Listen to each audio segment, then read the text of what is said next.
सत श्री अकाल जी सारिਆਂ ਨੂੰ। ਅੱਜ ਦਾ ਆਪਣਾ ਟੌਪਿਕ ਹੈ ਸਾਹਿਤਿਕ award. It's very important topic for students. ਅੱਜ ਆਪਾਂ ਪੜਾਂਗੇ ਗਿਆਨਪੀਠ ਅਵਾਰਡ। ਗਿਆਨਪੀਠ ਅਵਾਰਡ ਇੱਕ ਉੱਤਮ ਸਾਹਿਤਿਕ ਅਵਾਰਡ ਹੈ। ਇਸ ਨੂੰ 1961 ਈਸਵੀ ਵਿੱਚ ਸ਼ੁਰੂ ਕੀਤਾ ਗਿਆ ਤੇ ਸਭ ਤੋਂ ਪਹਿਲਾਂ ਇਹ ਅਵਾਰਡ 1965 ਈਸਵੀ ਵਿੱਚ ਲੇਖਕ ਜੀ ਸ਼ੰਕਰ ਕਰੂਪ ਨੂੰ ਦਿੱਤਾ ਗਿਆ। ਦਾ ਨਾਮ ਸੰਸਕ੍ਰਿਤ ਦੇ ਸ਼ਬਦਾਂ ਗਿਆਨ ਅਤੇ ਪੀਠ ਤੋਂ ਪਿਆ ਅਰਥਾਤ ਗਿਆਨ ਦੀ ਗੱਦੀ। ਇਸ ਅਵਾਰਡ ਵਿੱਚ ਵਿਅਕਤੀ ਨੂੰ 11 ਲੱਖ ਰੁਪਏ ਦਾ ਚੈੱਕ, ਮਾਣ ਪੱਤਰ, ਤਖ਼ਤੀ ਅਤੇ ਸਰਸਵਤੀ ਮਾਤਾ ਦੀ ਪਿੱਤਲ ਦੀ ਮੂਰਤੀ ਦਿੱਤੀ ਜਾਂਦੀ ਹੈ। ਹੁਣ ਤੱਕ ਪੰਜਾਬੀ ਭਾਸ਼ਾ ਵਿੱਚ ਗਿਆਨਪੀਠ ਪੁਰਸਕਾਰ 2 ਸ਼ਖਸੀਅਤਾਂ ਨੂੰ ਮਿਲਿਆ ਹੈ। 1981 ਵਿੱਚ ਅੰਮ੍ਰਿਤਾ ਪ੍ਰੀਤਮ ਨੂੰ ਤੇ 1999 ਵਿੱਚ ਗੁਰਦਿਆਲ ਸਿੰਘ ਨੂੰ ਇਹ ਸਨਮਾਨ ਮਿਲਿਆ ਹੈ।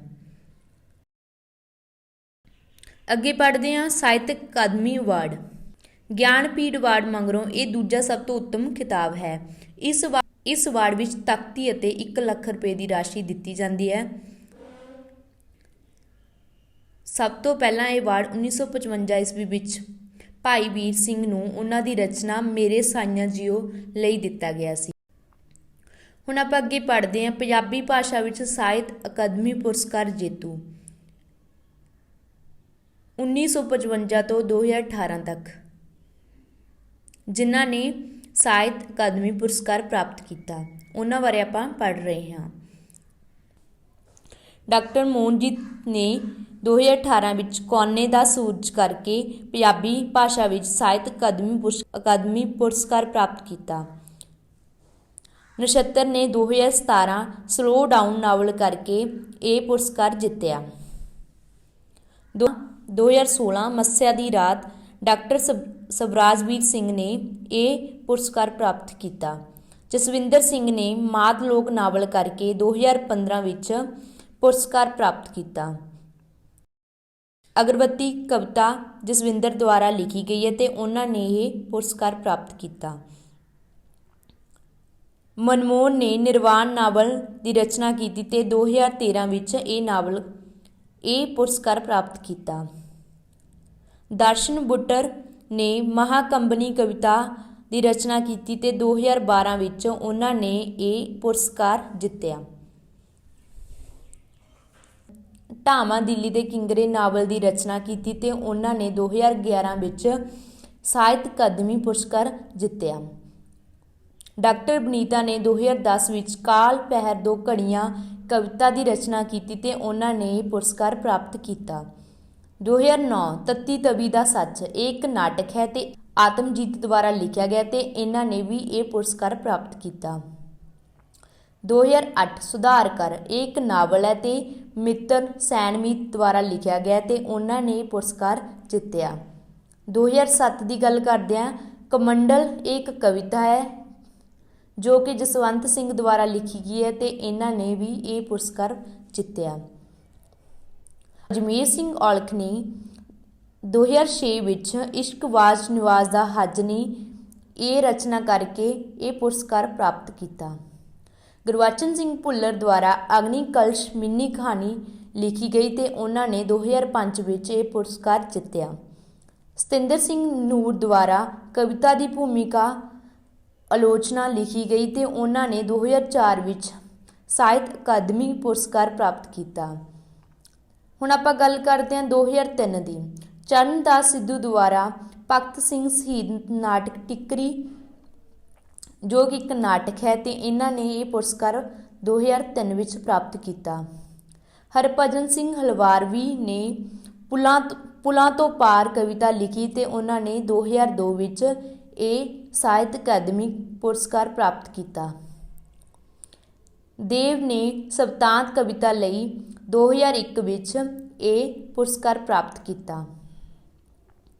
ਬਰਿਆਮ ਸਿੰਘ ਸੰਧੂ ਨੇ 2000 ਵਿੱਚ ਚੌਥੀ ਕੂੜ ਮਿੰਨੀ ਕਹਾਣੀ ਕਰਕੇ ਇਹ ਪੁਰਸਕਾਰ ਜਿੱਤਿਆ।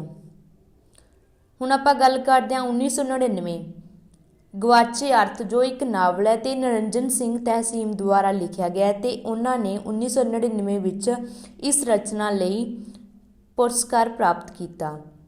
1998 ਮੂਣ ਦੀ ਅੱਖ ਇਹ ਇੱਕ ਕਹਾਣੀ ਹੈ ਤੇ ਮੋਹਨ ਭੰਡਾਰੀ ਦੁਆਰਾ ਲਿਖੀ ਗਈ ਹੈ ਤੇ ਉਹਨਾਂ ਨੇ ਇਸ ਰਚਨਾ ਲਈ ਪੁਰਸਕਾਰ ਪ੍ਰਾਪਤ ਕੀਤਾ। 1997 ਤੌਸਾਲੀ ਦੀ ਹੰਸੋ ਇੱਕ ਨਾਵਲ ਹੈ ਤੇ ਜਸਵੰਤ ਸਿੰਘ ਕੰਵਲ ਦੁਆਰਾ ਲਿਖੀ ਗਈ ਹੈ ਤੇ ਉਹਨਾਂ ਨੇ ਇਹ ਸਾਹਿਤ ਅਕਾਦਮੀ ਪੁਰਸਕਾਰ ਜਿੱਤਿਆ। 1996 ਪੱਖੀ ਜੋ ਇੱਕ ਕਹਾਣੀ ਹੈ ਤੇ ਸੰਤੋਖ ਸਿੰਘ ਧੀਰ ਦੁਆਰਾ ਲਿਖੀ ਗਈ ਹੈ ਤੇ ਉਹਨਾਂ ਨੇ 1996 ਵਿੱਚ ਇਹ ਪੁਰਸਕਾਰ ਪ੍ਰਾਪਤ ਕੀਤਾ। ਹੁਣ ਆਪਾਂ ਗੱਲ ਕਰਦੇ ਹਾਂ 1995 ਜੁਗਨੂ ਦੀਵਾ ਅਤੇ ਦਰਿਆ ਜੋ ਇੱਕ ਕਵਿਤਾ ਹੈ ਤੇ ਜਗਤਾਰ ਸਿੰਘ ਦੁਆਰਾ ਲਿਖੀ ਗਈ ਹੈ ਤੇ ਉਹਨਾਂ ਨੇ ਪੁਰਸਕਾਰ ਪ੍ਰਾਪਤ ਕੀਤਾ। ਮਹਿੰਦਰ ਸਿੰਘ ਸਰਨਾ ਨੇ 1994 ਵਿੱਚ ਨਵੇਂ ਯੁੱਗ ਦੇ ਵਾਰਿਸ ਜੋ ਇੱਕ ਕਹਾਣੀ ਹੈ ਤੇ ਉਹਨਾਂ ਕਹਾਣੀ ਕਰਕੇ ਪੁਰਸਕਾਰ ਪ੍ਰਾਪਤ ਕੀਤਾ। ਸੁਰਜੀਤ ਪਾਤਰ ਨੇ 1993 ਵਿੱਚ ਹਨੇਰੇ ਵਿੱਚ ਸੁਲਗਦੀ ਵਰਨਮਾਲਾ ਜੋ ਇੱਕ ਕਵਿਤਾ ਹੈ ਤੇ ਇਸ ਦੀ ਰਚਨਾ ਕਰਕੇ ਉਹਨਾਂ ਨੇ ਪੁਰਸਕਾਰ ਪ੍ਰਾਪਤ ਕੀਤਾ।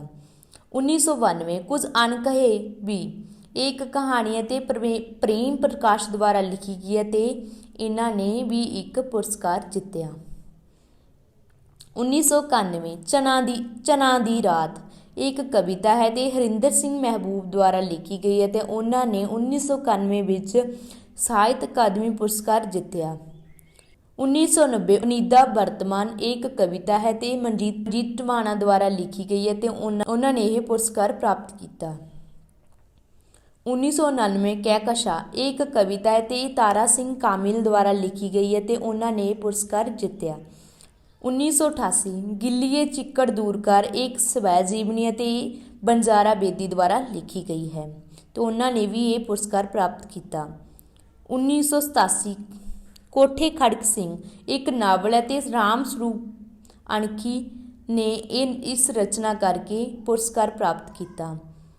1986 ਸੈਰ ਤੇ ਗਰਾਂ ਇੱਕ ਕਹਾਣੀ ਹੈ ਤੇ ਸਰਦਾਰ ਸੁਜਾਨ ਸਿੰਘ ਦੁਆਰਾ ਲਿਖੀ ਗਈ ਹੈ ਤੇ ਉਹਨਾਂ ਨੇ ਇਸ ਰਚਨਾ ਕਰਕੇ ਸਾਹਿਤ ਅਕਾਦਮੀ ਪੁਰਸਕਾਰ ਜਿੱਤਿਆ। 1985 ਖਾਨਾ ਬੰਦੋ ਸਵੈ ਜੀਵਨੀ ਅਜੀਤ ਕੌਰ ਦੁਆਰਾ ਲਿਖੀ ਗਈ ਹੈ ਤੇ ਉਹਨਾਂ ਨੇ ਵੀ ਇਹ ਪੁਰਸਕਾਰ ਪ੍ਰਾਪਤ ਕੀਤਾ। 1984 ਪਾਗਲ ਲੋਕ ਜੋ ਇੱਕ ਨਾਟਕ ਹੈ ਤੇ ਕਪੂਰ ਸਿੰਘ ਘੁੰਮਣ ਦੁਆਰਾ ਲਿਖਿਆ ਗਿਆ ਤੇ ਉਹਨਾਂ ਨੇ ਇਸ ਰਚਨਾ ਕਰਕੇ ਪੁਰਸਕਾਰ ਪ੍ਰਾਪਤ ਕੀਤਾ। 1983 ਅਨਿਕ ਵਿਸਤਾਰ ਇੱਕ ਕਵਿਤਾ ਹੈ ਤੇ ਪ੍ਰੀਤਮ ਸਿੰਘ ਸਫੀਰ ਦੁਆਰਾ ਲਿਖੀ ਗਈ ਹੈ ਤੇ ਇਸ ਰਚਨਾ ਕਰਕੇ ਇਹਨਾਂ ਨੇ ਪੰਜਾਬੀ ਭਾਸ਼ਾ ਵਿੱਚ ਸਾਹਿਤ ਅਕਾਦਮੀ ਪੁਰਸਕਾਰ ਜਿੱਤਿਆ। 1982 ਅਮਰ ਕਥਾ ਜੋ ਇੱਕ ਕਹਾਣੀ ਹੈ ਤੇ ਗੁਲਜ਼ਾਰ ਸਿੰਘ ਸੰਧੂ ਦੁਆਰਾ ਲਿਖੀ ਗਈ ਹੈ ਤੇ ਇਸ ਰਚਨਾ ਕਰਕੇ ਉਹਨਾਂ ਨੇ ਪੁਰਸਕਾਰ ਜਿੱਤਿਆ। 1981 ਗੈਰਾਜ ਤੋਂ ਫੁੱਟਪਾਥ ਤੱਕ ਇੱਕ ਕਵਿਤਾ ਹੈ ਇਹ BN ਤਿਵਾੜੀ ਦੁਆਰਾ ਲਿਖੀ ਗਈ ਹੈ ਤੇ ਉਹਨਾਂ ਨੇ ਇਹ ਸਨਮਾਨ ਜਿੱਤਿਆ।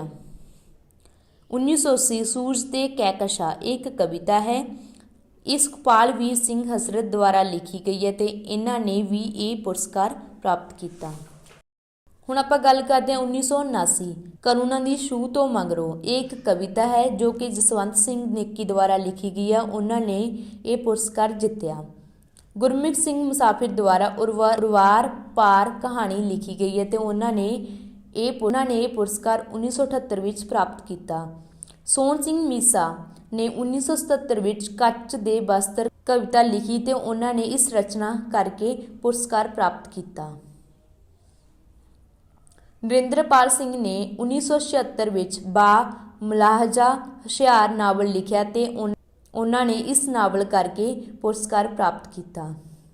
1975 ਵਿੱਚ ਅੱਧ ਚਾਨਣੀ ਰਾਤ ਜੋ ਇੱਕ ਨਾਵਲ ਹੈ ਤੇ ਲਾਲ ਸਿੰਘ ਦੁਆਰਾ ਲਿਖਿਆ ਗਿਆ ਤੇ ਉਹਨਾਂ ਨੇ ਵੀ ਇਹ ਪੁਰਸਕਾਰ ਪ੍ਰਾਪਤ ਕੀਤਾ। 1974 ਵਿੱਚ ਯੁੱਗ ਬਦਲ ਗਿਆ ਇੱਕ ਨਾਵਲ ਹੈ ਜੋ ਕਿ ਸੋਹਣ ਸਿੰਘ ਸੀਤਲ ਦੁਆਰਾ ਲਿਖਿਆ ਗਿਆ ਤੇ ਇਹ ਕੁਐਸਚਨ ਪਹਿਲਾਂ ਵੀ ਕਈ ਐਗਜ਼ਾਮ ਵਿੱਚ ਪੁੱਛਿਆ ਜਾ ਚੁੱਕਿਆ ਹੈ ਵੀ ਯੁੱਗ ਬਦਲ ਗਿਆ ਦਾ ਰਾਈਟਰ ਕੌਣ ਹੈ, ਤਾਂ ਇਸ ਦਾ ਆਨਸਰ ਹੈ ਸੋਹਣ ਸਿੰਘ ਸੀਤਲ। ਸੋਹਣ ਸਿੰਘ ਸੀਤਲ ਨੇ 1976 ਵਿੱਚ ਇਹ ਪੁਰਸਕਾਰ ਪ੍ਰਾਪਤ ਕੀਤਾ। 1973 ਕੱਲ ਅੱਜ ਤੇ ਪਲਕ ਇੱਕ ਨਾਟਕ ਹੈ ਜੋ ਕਿ ਹਰਚਰਨ ਸਿੰਘ ਦੁਆਰਾ ਲਿਖਿਆ ਗਿਆ ਤੇ ਇਸ ਦੀ ਰਚਨਾ ਕਰਕੇ ਉਸਨੇ ਇਹ ਪੁਰਸਕਾਰ ਪ੍ਰਾਪਤ ਕੀਤਾ। 1972 ਮਿੱਤਰ ਪਿਆਰਾ ਜੋ ਇੱਕ ਨਾਟਕ ਹੈ ਤੇ ਸੰਤ ਸਿੰਘ ਸੇਖੋਂ ਦੁਆਰਾ ਲਿਖਿਆ ਗਿਆ ਤੇ ਉਹਨਾਂ ਨੇ ਪੁਰਸਕਾਰ 1972 ਵਿੱਚ ਪ੍ਰਾਪਤ ਕੀਤਾ। ਦਲੀਪ ਕੌਰ ਟਵਾਣਾ ਨੇ ਇਹੋ ਹਮਾਰਾ ਜੀਵਨਾ ਇਹ ਇੱਕ ਨਾਵਲ ਹੈ ਤੇ ਉਹਨਾਂ ਨੇ 1971 ਵਿੱਚ ਪੁਰਸਕਾਰ ਪ੍ਰਾਪਤ ਕੀਤਾ। ਹਰਭਜਨ ਸਿੰਘ ਨੇ ਨਾ ਧੁੱਪੇ ਨਾ ਸਾਵੇਂ ਕਵਿਤਾ ਦੀ ਰਚਨਾ ਕੀਤੀ ਤੇ ਉਹਨਾਂ ਨੇ 1969 ਵਿੱਚ ਇਹ ਪੁਰਸਕਾਰ ਪ੍ਰਾਪਤ ਕੀਤਾ। ਕੁਲਵੰਤ ਸਿੰਘ ਵਿਰਕ ਨੂੰ ਨਵੀਨ ਲੋਕ ਕਹਾਣੀ ਕਰਕੇ ਇਹ ਪੁਰਸਕਾਰ 1968 ਵਿੱਚ ਪ੍ਰਾਪਤ ਹੋਇਆ। ਸ਼ਿਵ ਕੁਮਾਰ ਨੇ ਲੂਣਾ ਕਾਵਿ ਨਾਟਕ ਦੀ ਰਚਨਾ ਕੀਤੀ ਤੇ ਉਹਨਾਂ ਨੇ ਇਹ 1967 ਵਿੱਚ ਪੁਰਸਕਾਰ ਜਿੱਤਿਆ। ਕਰਤਾਰ ਸਿੰਘ ਦੁੱਗਲ ਦੁਆਰਾ ਇੱਕ ਸਿੱਠ ਚਾਨਣ ਦੀ ਕਹਾਣੀ ਲਿਖੀ ਗਈ ਤੇ ਉਹਨਾਂ ਨੇ 1965 ਵਿੱਚ ਪੁਰਸਕਾਰ ਪ੍ਰਾਪਤ ਕੀਤਾ। ਪੱਬੀ ਜੋ ਇੱਕ ਕਵਿਤਾ ਹੈ, ਪ੍ਰਭਜੋਤ ਕੌਰ ਨੇ ਪੱਬੀ ਕਵਿਤਾ ਕਰਕੇ 1964 ਵਿੱਚ ਪੁਰਸਕਾਰ ਜਿੱਤਿਆ। ਰੰਗਮੰਚ ਜੋ ਕਿ ਬਲਵੰਤ ਗਾਰਗੀ ਦੀ ਰਚਨਾ ਹੈ ਤੇ ਉਹਨਾਂ ਨੇ 1962 ਵਿੱਚ ਇਹ ਪੁਰਸਕਾਰ ਪ੍ਰਾਪਤ ਕੀਤਾ। ਇੱਕ ਮਿਆਨ ਦੋ ਤਲਵਾਰਾਂ ਜੋ ਇੱਕ ਨਾਵਲ ਹੈ ਤੇ ਨਾਨਕ ਸਿੰਘ ਦੁਆਰਾ ਲਿਖਿਆ ਗਿਆ। 1961 ਵਿੱਚ ਉਹਨਾਂ ਨੇ ਇਹ ਪੁਰਸਕਾਰ ਪ੍ਰਾਪਤ ਕੀਤਾ। ਇਹ ਵੀ ਇੱਕ ਬਹੁਤ ਇੰਪੋਰਟੈਂਟ ਕੁਐਸਚਨ ਹੈ। ਕਈ ਵਾਰ ਪੁੱਛਿਆ ਜਾਂਦਾ ਹੈ ਐਗਜ਼ਾਮ ਵਿੱਚ, ਇੱਕ ਮਿਆਨ ਦੋ ਤਲਵਾਰਾਂ ਦੇ ਰਾਈਟਰ ਕੌਣ ਹਨ? ਤਾਂ ਆਨਸਰ ਕੀ ਆਊਗਾ? ਨਾਨਕ ਸਿੰਘ। 1959 ਵਿੱਚ ਵੱਡਾ ਬੇਲਾ ਜੋ ਕਿ ਇੱਕ ਕਵਿਤਾ ਹੈ ਤੇ ਮੋਹਨ ਸਿੰਘ ਦੁਆਰਾ ਲਿਖੀ ਗਈ ਹੈ ਤੇ ਉਹਨਾਂ ਨੇ ਇਹ ਪੁਰਸਕਾਰ 1959 ਵਿੱਚ ਪ੍ਰਾਪਤ ਕੀਤਾ। ਸੁਨੇਹੜੇ ਇਹ ਇੱਕ ਕਵਿਤਾ ਹੈ ਤੇ ਇੱਕ ਅੰਬਰਤਾ ਪ੍ਰੀਤਮ ਦੁਆਰਾ ਲਿਖੀ ਗਈ ਹੈ ਤੇ ਉਹਨਾਂ ਨੇ 1956 ਵਿੱਚ ਇਹ ਪੁਰਸਕਾਰ ਪ੍ਰਾਪਤ ਕੀਤਾ। 1955 ਮੇਰੇ ਸਾਈਆਂ ਜੀਓ ਇਹ ਇੱਕ ਕਵਿਤਾ ਹੈ ਤੇ ਭਾਈ ਵੀਰ ਸਿੰਘ ਨੇ ਇਹ ਪੁਰਸਕਾਰ ਪ੍ਰਾਪਤ ਕੀਤਾ। ਸਭ ਤੋਂ ਪਹਿਲਾਂ ਇਹ ਪੁਰਸਕਾਰ ਭਾਈ ਵੀਰ ਸਿੰਘ ਨੇ ਪ੍ਰਾਪਤ ਕੀਤਾ। ਇਹ ਕਈ ਵਾਰ ਐਗਜ਼ਾਮ ਵਿੱਚ ਪੁੱਛ ਲਿਆ ਜਾਂਦਾ ਹੈ। ਸਰਸਵਤੀ ਸਨਮਾਨ ਇੱਕ ਵੈਰੀ ਇੰਪੋਰਟੈਂਟ ਕੁਐਸਚਨ ਹੈ ਤੁਹਾਡੇ ਲਈ। ਸਰਸਵਤੀ ਸਨਮਾਨ ਇਸ ਅਵਾਰਡ ਵਿੱਚ 10 ਲੱਖ ਦੀ ਰਾਸ਼ੀ, ਇੱਕ ਮਾਣ ਪੱਤਰ ਤੇ ਤਖਤੀ ਸ਼ਾਮਲ ਹੁੰਦੀ ਹੈ। ਹੁਣ ਆਪਾਂ ਅੱਗੇ ਗੱਲ ਕਰਦੇ ਹਾਂ ਇਹ ਸਨਮਾਨ ਕਿਸ ਨੇ ਪ੍ਰਾਪਤ ਕੀਤਾ। ਹੁਣ ਤੱਕ 3 ਪੰਜਾਬੀ ਲੇਖਕਾਂ ਨੂੰ ਇਹ ਸਨਮਾਨ ਪ੍ਰਾਪਤ ਹੋਇਆ। ਮੁੱਖ ਤੇ ਰਿਸ਼ੀ ਲਈ ਹਰਭਜਨ ਸਿੰਘ ਨੂੰ 1994 ਵਿੱਚ ਇਹ ਅਵਾਰਡ ਮਿਲਿਆ। ਕਥਾ ਕਹੋ ਉਰਵਸ਼ੀ ਲਈ ਦਲੀਪ ਕੌਰ ਟਿਵਾਣਾ ਨੂੰ 2001 ਵਿੱਚ ਇਹ ਸਰਸਵਤੀ ਸਨਮਾਨ ਮਿਲਿਆ। ਲਫ਼ਜ਼ਾਂ ਦੀ ਦਰਗਾਹ ਲਈ ਸੁਰਜੀਤ ਪਾਤਰ ਨੂੰ 2009 ਵਿੱਚ ਇਹ ਸਰਸਵਤੀ ਸਨਮਾਨ ਪ੍ਰਾਪਤ ਹੋਇਆ। ਉਮੀਦ ਕਰਦੇ ਹਾਂ ਕਿ ਵੀਡੀਓ ਵਧੀਆ ਲੱਗੀ ਹੋਵੇਗੀ। ਚੈਨਲ ਨੂੰ ਲਾਈਕ, ਸ਼ੇਅਰ, ਕਮੈਂਟ ਜ਼ਰੂਰ ਕਰਨਾ। ਅਗਲੀ ਵੀਡੀਓ ਲੈ ਕੇ ਜਲਦੀ ਹਾਜ਼ਰ ਹੋਵਾਂਗੇ। ਉਦੋਂ ਤੱਕ ਲਈ ਸਤਿ ਸ਼੍ਰੀ ਅਕਾਲ। Thanks for watching.